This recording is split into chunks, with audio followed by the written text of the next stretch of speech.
নমস্কাৰ। এই তিনিটা লক্ষণ থকা ব্যক্তিসকল কেতিয়াও সুখী হ'ব নোৱাৰে। কথাখিনি জানিবলৈ হ'লে ভিডিঅ'টো শেষলৈকে চাব।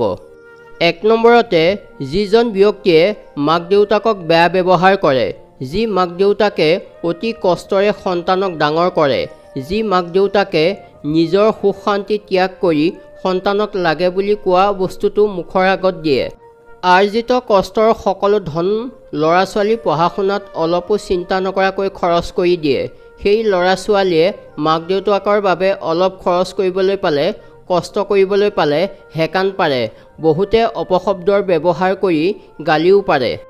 মনত ৰাখিব, এদিন সেই স্থানত আপুনিও থাকিব। সময় সকলোৰে আহে, চানেকি একেখনেই।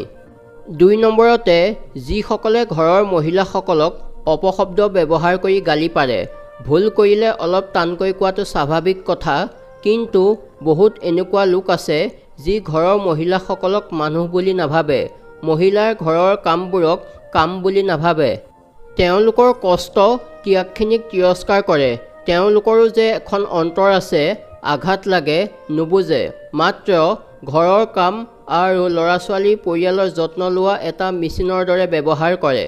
ভাল কথা এটা বুজাবলৈ বা ক'বলৈ গ'লে দাবী ধমকি দি অপশব্দ ব্যৱহাৰ কৰে। ৩ নম্বৰতে, যি লোকৰ হোৱা দেখিব নোৱাৰে, ক'ত পাইছে কি কথা বহুত চিন্তা কৰে, নিজে কষ্ট নকৰে, শুই বহি থাকিব, এলাহ অৱহেলা কৰি থাকিব, আনে কৰিলে আনৰ উন্নতি দেখি জ্বলি পৰি মৰে। ধন্যবাদ।